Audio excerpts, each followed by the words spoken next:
Contact lenses are really important to the independent doctor, and one of the things that is really tough for them is that the patient will order 1 or 2 boxes and then leave. And so this has been a challenge for many years and one that Marlowe meets head on.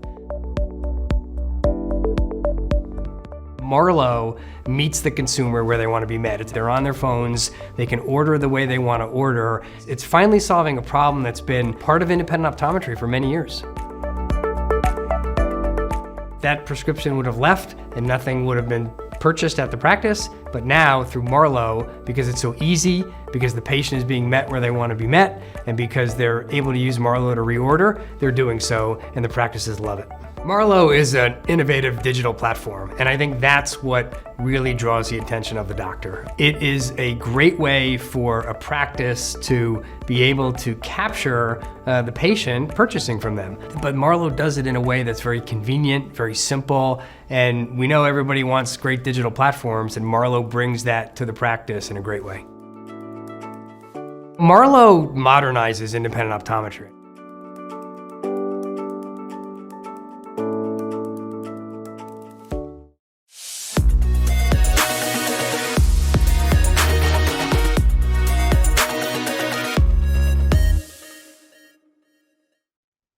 Hi, welcome to another episode of I Own a Business, where we focus on helping practice owners grow the practice of their dreams.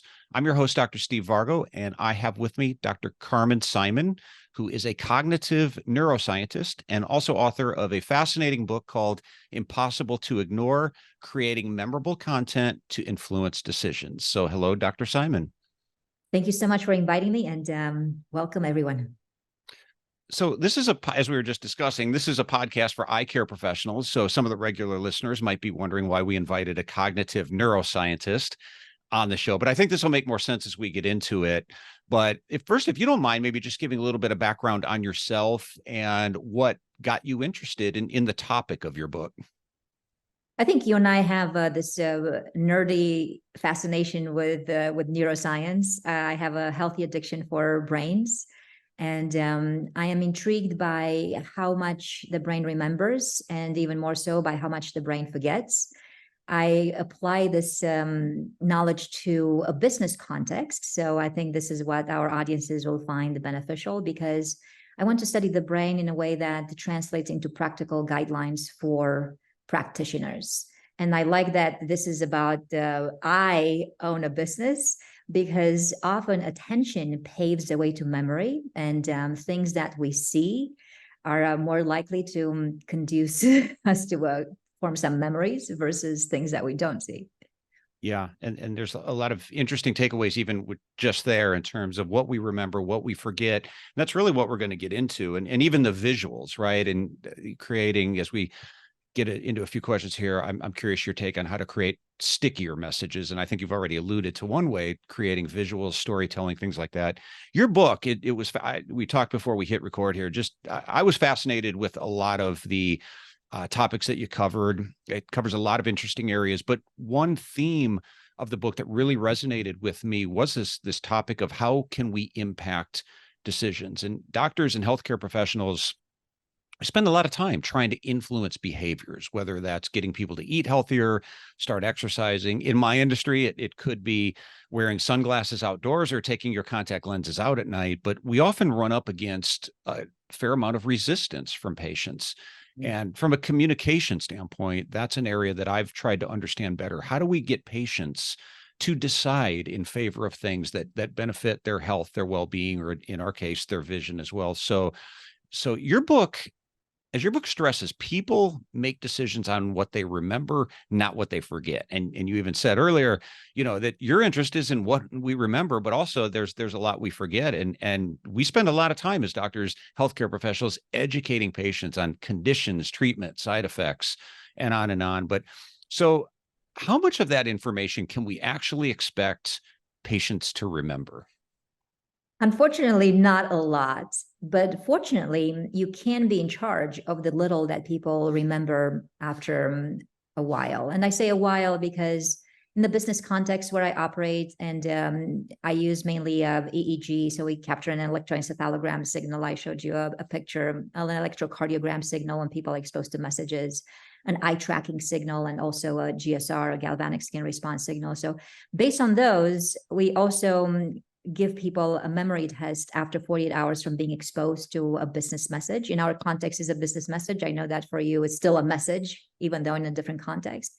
But after 48 hours, we recognize that people forget about 90%, sometimes even more, from the messages that they're exposed to. I say even more because it's possible that people retain only 3%. It's possible that they take away nothing. And after 48 hours, they ask what message or what presentation. So it's a very humbling moment. And we're not so concerned about the rate of forgetting. What we're more concerned about is, can you be at least in charge of the small amount that gets to stay in people's minds long term? And we call that a metaphorical 10% message. Let's call it that, because we know that on average, it's just a small amount. And for the rest of the session, perhaps we can tackle some practical ways as to how to control your 10%, because if you don't, then what happens is not only do people retain very little, but what they take away is random. Sometimes in the context that you're describing, it's only a one-on-one interaction, but perhaps sometimes you want multiple people to remember the same things. And they will not, unless you are very deliberate about that message you want to put in somebody's mind, and you want to trust that it will stay there for a while. So there's no general consensus or no, as far as what they'll retain. If we look at that 10%, I could have a conversation with you and try to educate you on some medical concerns that I have, and the next patient could come in at the exact same scenario, but you're not necessarily going to remember the same thing. Is that accurate? Exactly. Unless you, the communicator, are very deliberate and start taking charge of that. So for example, let's just make this the main message of our session today. Let's just say that we want all of our listeners or viewers for today to take away this message: control your 10%. How do we get there? Well, there is no secret. Repetition is the mother of memory. So perhaps you will hear us say that phrase, control your 10%, multiple times. Notice how the words are also very easy to roll off your tongue. I'm not using any kind of obscure lingo. I'm not putting in some linguistic complexity. I'm not making it sound unnecessarily sophisticated in some way. It's using words that many people find familiar. The word control is also alluding to a reflex that we have, which is to take charge of our environment. So I'm already linking it. You're talking about the science of decisions, linking it to something that feels reflexive to the brain already and doesn't impose a lot of cognitive effort. On the contrary, it has cognitive ease. So for our listeners, as you're thinking about in terms of practical guidelines and you're thinking about a message that you want to be memorable, ask the question, does it have cognitive ease? Does it contain words that people are likely to find familiar and not struggle a lot repeating later on when you're no longer in the room? I love that part about the repetition, because a phrase I've used, I can't take credit for it, but I thought it was very true. So I'm not sure who said it, but the quote was, when you're tired of hearing yourself say it, that's when people are starting to hear it. But it could accurately then be said, when you're tired of hearing yourself say it, that's when people are going to remember it as well. That repetition component. You know where I use that a lot, not as much with patient care, but I work with we work mostly with independent practices, and the doctors own their own practice and they've got a staff. And something I hear all the time from owners, and this probably isn't unique to our employers, is that I told them once, but nobody seems to remember, or nobody does it. So there is value in repetition, is what you're saying. Absolutely. And there's value, not that just in some repetition, but in a lot of repetition. And we can get to some numbers, but about a year and a half ago, I did this neuroscience study where I was looking at business content and how much repetition it takes for you to be in charge of what people take away. And I started with this principle that is just such a popular adage in the world of communication, which is tell them what you're going to tell them, then tell them what you told them. And I had a hunch that this is not sufficient, because if you think about this, it's called the T3 principle. You're only saying to the brain something in the beginning, like this is important to remember, control your 10%, for instance. Then you do a lot of telling in the middle. And then at the end, perhaps you come back and you summarize it and you say it again. In our case, it would be control your 10%. But those two signposts are not sufficient for you to be in charge of that message in a verbatim kind of way almost. And I was noticing that at least a 6 times repetition, sometimes even more within a 10 minutes, for instance, conversation, is starting to get to the brain, observing a pattern and noticing that something indeed starts to repeat itself. So just when you think that you're too repetitive, think again, because you probably are not, since it takes a lot of exposure for the brain to start detecting patterns.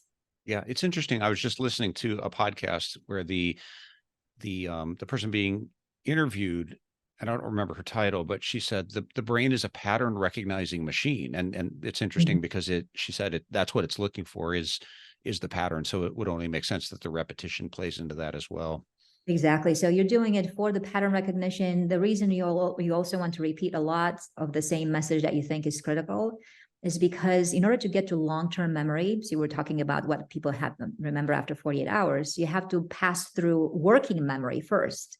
And working memory is this repository that has capacity limitations, and it only holds a few items until people have to complete a cognitive task. Let's just say that you're talking to a patient, and in a few moments, they have to do something based on what you said. They have to retain those moments, those elements in that moment for a little bit. And most people can retain about 3 items and keep them online for about 30 seconds to a minute. Highly intelligent people can pirouette a few thoughts in their minds that are additional, but typically the stage for working memory is very small. And when you're addressing some things and then some time passes by, more than 30 seconds or a minute, the only way to refresh those is if you indeed apply what we call retro cue. So you come back to the past and you repeat that message again. Control your 10% if we are to stay true to our mantra for today.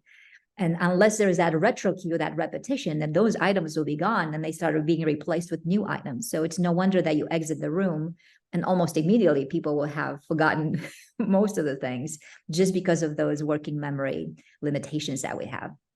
And when we forget, we're less likely to act on it, right? Because something in my industry that comes up a lot was, I'm just planting the seed today. So maybe you have a specialized service or a high-end product and you're just introducing the patient that day, but you don't necessarily expect every patient to buy into that, whether it's a product or it's a service. So I hear a lot in my industry, I'm just planting the seed now. But if they leave and that seed doesn't grow, right, it's problematic because if they don't remember it, they're not going to act on it later. They're not going to call you 3 weeks later and say, hey, remember that thing we were talking about, if they don't remember what you were talking about. Exactly. So you're planting the seeds, and what happens if they remember a different seed than what you wanted them to remember? That's where the critical item is, because memory is not only fallible, but quite often is so random. Like I remember this keynote speaker, he talked about some high-end technology, and he delivered a keynote for about 45 minutes. And I was polling some people in the audience to see what is it that they took away after the 45 minutes. And at some point, the person said that he heard the statistic that in Italy, 17% of people believe that it's okay to have sex and talk on the phone at the same time. And that's what people took away. And that was definitely not his 10% message. Like if you had asked him, what do you hope people say about your presentation after you walk off the stage? That would not have been his pride and joy. That was such a tangential thing. So just make sure that it is the seed that you indeed have planted and is important to you and to them that people take away. I use the term a lot, curse of knowledge, which people with a lot of information sometimes have. And it's basically, we understand something so well that it's hard for us to translate it for somebody else in a way that's understandable to them. And doctors are guilty. I've been guilty of this in the past. But you mentioned before using terms that are going to be familiar to the patient. I think it really gives pause to the doctors who, I remember when I first came out of school and I started practicing, I was 26 and I probably looked like I was 12. And I remember actually intentionally using big words, medical terminology to look smart. You know, I had a little bit of imposter syndrome when I was really young. And I realize now the faults of that was the patients, if they can't relate to it, if it's not familiar to them, then it's going to create a problem in translating that message.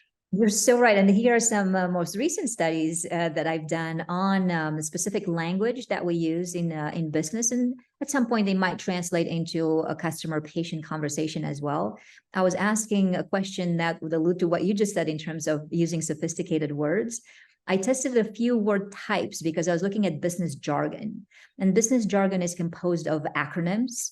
And I wonder how much in this context people do enjoy some of their acronyms. For us in business, everybody sprinkles in the AI and machine learning, ML currently. Also, business jargon is composed of highly complex phrases, like people will say ascertain instead of find out, or they would say subsequent instead of next, or they will say to endeavor versus to do. And you see how that just puts you at a different level. I was also looking at cliches like win-win or game changer or results-driven business outcomes. Everybody enjoys these types of phrases. And my surprising finding was that the brain actually finds comfort in the cliche. People were not as bothered as I thought they would be by those. And I suspect it's because a cliche phrase will have that familiarity, that comfort, and it packages up some meaning without much cognitive effort. Whereas those complex phrases like ascertain and endeavor and subsequent, those take you a little bit more. So I would advocate to anyone who's listening to be very cautious about that cognitive ease that you associate with your message as you control your 10%. And ease off of the ones that make you sound more sophisticated. And every so often sprinkle in something that might seem a bit cliche, because that will come with familiarity. I read somewhere that the number one source of miscommunication between doctor and patient is the head nod. So the doctor's talking and the patient's nodding their head up and down, and the doctor assumes that the patient understands, when in reality, it's just the patient expressing a polite gesture to let the doctor know that they're listening. And patients aren't going to interrupt you most of the time to tell you, I don't understand. Some will question it. Others don't want, maybe they don't want to appear like they don't understand what they're talking about, or they're going to feel like they're wasting your time if they have to keep interjecting. I don't understand what that means. But it leaves a lot of patients not really understanding what the doctor said, and leaving them with confusion. And you know, I've done this before in a presentation of, I've asked the audience members, many of which are doctors, to do an experiment. I said, the next time you spend a long time with a patient, and it's a slippery slope, because I never want to come across like I'm saying that patient education is a bad thing, or we should deprive people of the information that they need. But I'm trying to strike that balance between what we're talking about, how much we forget, and how do we deliver a message that's going to be more sticky. But I've told audience members before, the next time you have a patient where you spend a long time educating about all the treatments, the side effects, the different options, the research, the data, and you feel good about yourself because you feel like, okay, I've got this patient now who's thoroughly informed. When that patient comes back for a follow-up, even if it's just a few days later, do an experiment and say, we talked about a lot of things last time. I just want to see if there's anything I need to go over. Can you tell me what you remember? And yes. I joke that you'll probably get a look of sheer terror come over their face. Like in school, when we were told there's a pop quiz that we weren't ready for. And then next, you'll probably realize how little they actually remember. So I've really stressed the importance of creating a sticky message. Let's go there next, because we've talked about the controlling what that 10% can be. So I guess my question would be, how do you decide what that 10% is going to be? And then how do you deliver that in a way where it is going to be more memorable? It's a powerful question, because it's not easy to get to the essence of something. Luckily, though, here we are talking to experts, and an expert would have it a little bit easier to get to the essence of a message compared to a neophyte. So if we're thinking about what we've talked so far in terms of controlling the 10%, is making sure that it's repeated often enough, making sure that it has cognitive ease in the sense of alluding to some familiarity. Even the conversation we started to making sure that perhaps it's visual, because here we're talking up to an eye-oriented audience. But now let's talk about perhaps one of the most important things. What is your 10% message? Clarify it first. And to clarify it, I like how you said how some people will walk into a conversation and they will share some education materials or some information, and they'll walk away feeling good about themselves. I would say that a good 10% message is one that offers a reward for the other person so they feel good about themselves. And the only way to get there is to ask, what reward am I packaging in this 10% message? So if we were to pick an example, let's just pick a pop culture one. I like this book that I read a while back. It was called by Michael Pollan. Are you familiar with Michael Pollan? I would love to read, but I don't believe I've read anything by Michael Pollan. He's a brilliant writer. You might also see him. He has a special on Netflix. He teaches at UC Berkeley. And Michael Pollan published a book that's called In Defense of Food. Now think about that message for a moment. He's defending food. How rewarding is that for all of us? Because we love to eat. It doesn't matter who you are. At some point, you will enjoy eating something. And then his supporting points, by the way, for the one main message are eat food, not too much, mostly plants. You don't have to agree with that message, but notice how it has the cognitive ease. Notice how it will be easy for you to repeat it to somebody else or to yourself. And to be fairly easy to take it to the grocery store and do very well there. So sometimes I'll use that as a template even for myself as I create messages for various contexts. And I'll say, control your 10%. Is that similar to In Defense of Food? Like, yeah, fairly simple. Like it comes to the mind fairly easily. It has words that are easy to pronounce. What are my supporting points? Are they similar to eat food, not too much, mostly plants? Often we would recommend, by the way, associating verbs with your 10% message. That's why control your 10%, because as you're talking to someone, to a patient, to the staff, you want them to not just remember, but to act on what they remember, and to increase the likelihood, then associate that with a strong verb. I tend to jot stuff down when I'm talking because the short-term memory is not good, right? That so it's much. 30 seconds to a few minutes. So and I've got right here, remember and act. I tend to, and maybe you already answered this question. I was going to ask for your thoughts. When I look, now that I understand this a little better from reading your book and that 10%, I a lot of times find myself telling people, if you're going to focus on something in that 10%, focus on what you want people to remember and what you want them to act on. Mm-hmm.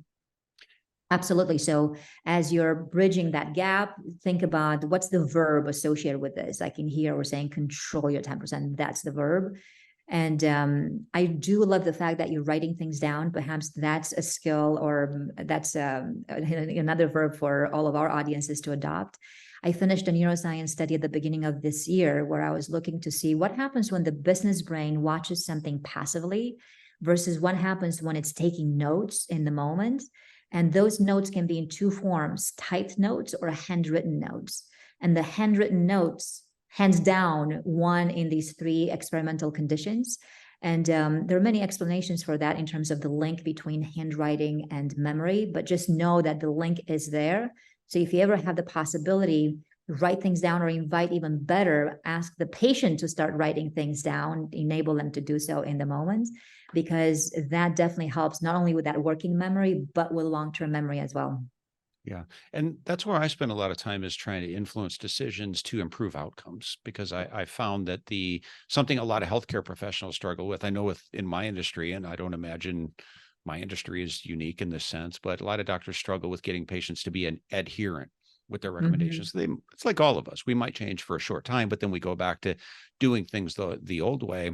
And that non-compliance, non-adherence, it's a real problem for the doctor and the patient. So it's an area I've tried to better understand. How can doctors be more impactful in the exam room, which challenges conventional wisdom in many ways? And I do think there's this theory out there that the longer I talk at you and the more information I give you, the more likely you're going to be to go along with this. But again, we have to balance that with psychology.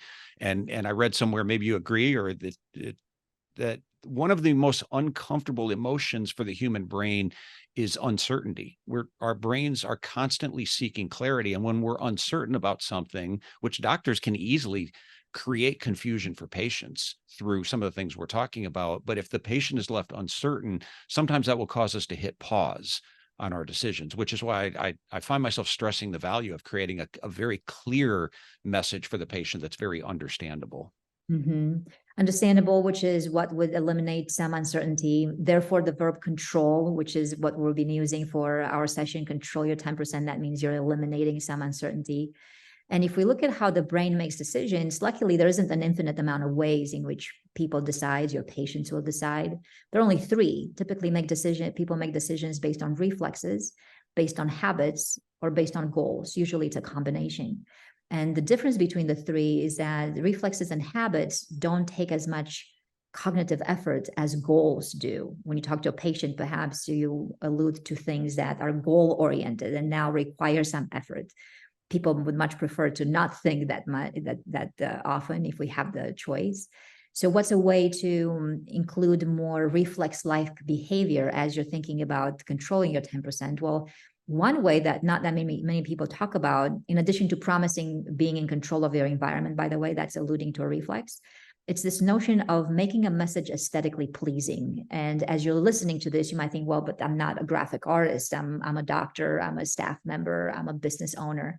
I don't really know how to make something beautiful or aesthetically appealing. But if we give you some guidelines, you will know how to do that. For instance, what does the brain perceive as aesthetically pleasing? Something that is abiding by proximity, for instance. So you're grouping alike ideas together. You're not just going here, going there, going in another direction, just to realize that all those three things could have been grouped in the same thing.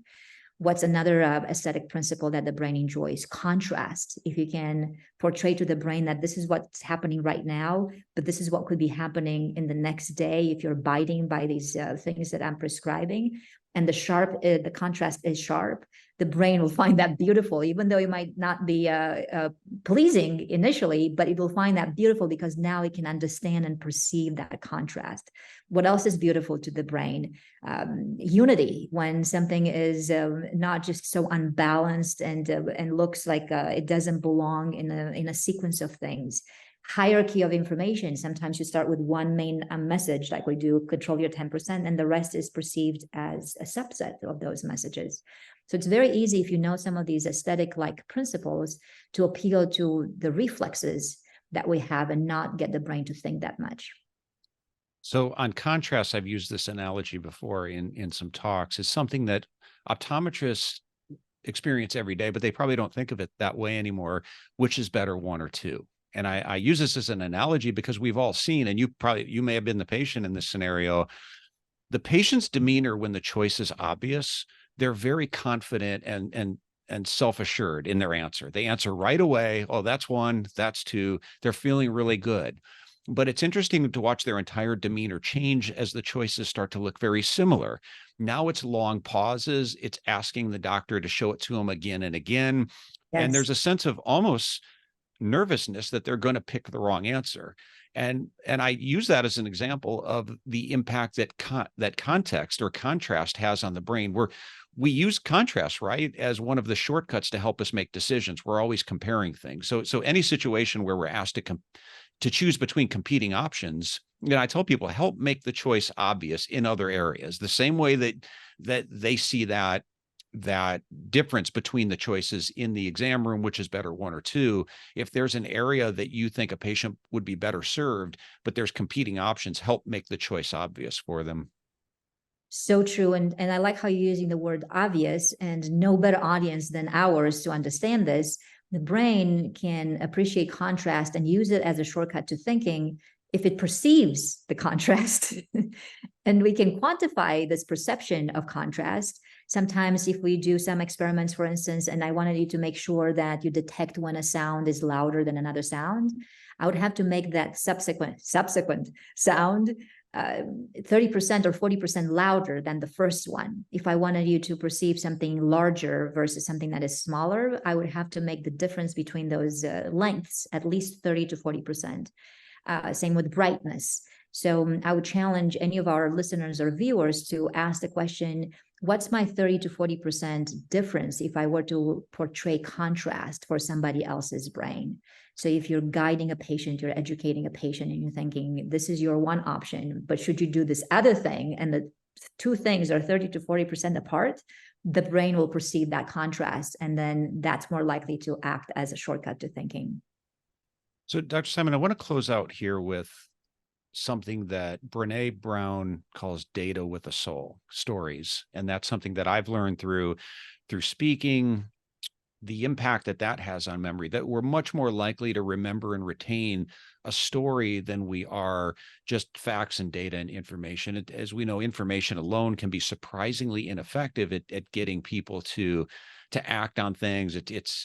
We struggle to remember and retain, but a story tends to stay with us much longer. I saw a Stanford study once that shows we're 22 times more likely to remember a story. So we mentioned visuals, and I see stories as kind of the mental imagery that goes along with that. Has your research taken you in that direction at all in terms of the stickiness of a story versus just delivering a message in information and data form? Yeah, a few years ago, I did a study where I was asking the question, are all stories memorable? Because somehow we have this notion that if you share a story, then surely you're going to impact memory. And unfortunately, people forget stories very much like anything. And then to say, what should a story have in order to be memorable and earn a memory trace in somebody else's brain? There are typically three components that can earn you the right to say, I shared a story. And that what you're referring to was the visual component. So typically a good story places you in a specific context that is highly visual. Like for instance, for a while, I was stuck on the Golden Girls. Are you familiar with the show? I am, yes. And you probably like Sophia. You cannot help but like Sophia, who's one of, in my opinion, the better storyteller. And how do her stories start? Picture it. It was 1929, Sicily. A poor peasant girl is walking down the street. So notice how suddenly you are in a context. You're in Sicily. It's starting to become visual. A poor peasant girl. You can picture that. Notice how she's still sharing facts. So a cognitive component is also part of stories. So we know it's 1929. So facts are part of stories. But if you're only sharing facts, that means you're only sharing zoomed in stories. And what you're alluding to, data with a soul, is a third component for a narrative, which is an affective component. So at some point, you have to allude to some emotion. I'm sure you may remember from older books this comparison of somebody saying the king died and the queen died versus the king died and the queen died of a broken heart. So notice how the moment that you add that affective component, things change. So as our listeners are pondering the 10% message and how to make it memorable and influence decisions, quite often to make a decision, you have to have an emotional push. And luckily, you're all operating in a context where health does come with its own emotional strings. So you're already starting from a strong platform. Now, wonder what kind of emotion is likely to push somebody forward. Since we're talking about reflexes, one that I want to offer is altruism. Sometimes we're not pushed forward by our own motives, but if we were to be in service of somebody else, we might act better. And sometimes people have children, they have family members, and they might not do something for themselves. But if they say, I'm going to change this habit right now because I'll be a better father, I'll be a better somebody to somebody else, then that comes with an emotional string as well that also doesn't take a lot of cognitive effort. I read something once about the term narrative transportation, that when we hear a story, a lot of times we transport ourselves into the character, into the main character, and then we start asking ourselves, do I want this outcome? It's how I've related doctors perhaps integrating stories into the patient care process, in particular patient stories, of stories that we've treated a patient, we've had great outcomes with that, and using that as a way to communicate information, or stories about patients who didn't follow the recommendations of their doctor and didn't have the outcomes. But there's this component called narrative transportation, where when we hear a story, we transport ourselves into that character and we start asking ourselves, do I want that outcome? And it could be good, it could be bad, but that could have an influence on our behaviors. I thought that was really interesting. Yeah, so true. And if you apply this guideline in practical terms, think of it this way: the moment that you're asking somebody to mentally travel and to say, picture yourself tomorrow versus picture yourself next year, you have a choice now. And the further in the future you're asking somebody to imagine themselves, the more abstract the language. The closer to the moments that you're asking somebody to picture themselves, the more concrete the language. And often the brain is mobilized by concrete. So if you're bringing the future a little closer and you're using very concrete language, then yet again, you're more likely to influence some very quick decisions that are beneficial for the patients or your audience. And that too can contribute to a criteria for controlling your 10%. Use words that people not only can say, but also that they can picture in very concrete terms. Well, Dr. Simon, thank you so much, my fellow psychology nerd. This was great. How can people find out more about you? And I would definitely recommend reading the book because there's so many great takeaways in that. I think for probably anybody, but as we hone in on doctors, I think there's a lot of takeaways there that could be implemented into that patient care process that could make you a much better and more effective communicator with your patient, which ultimately drives decisions, ultimately drives outcomes, which is really where we make an impact. It's not just the information we share, but what kind of a change took place, what kind of a transformation took place in patient care that led to better patient outcomes and better clinical outcomes. So where can people find out more about you and your book? Just search for Carmen Simon. Our company is called Corporate Visions, and I'm excited to stay in touch with you and with our audience because I'm working on a new book that's called Made You Look, and how appropriate then this audience, because it is about the neuroscience of attention, and it should be published by January. So let's stay in touch, and if you found this practical, I hope we meet again. Yes, I can't wait. And definitely let me know when that comes out. And I really appreciate your time. Thanks again. So thanks to Dr. Simon, and thanks everyone for listening. If you would like more information about iDoc and how we work with ODs to help them grow their practice, you can find out more at idoc.net. So thanks for listening.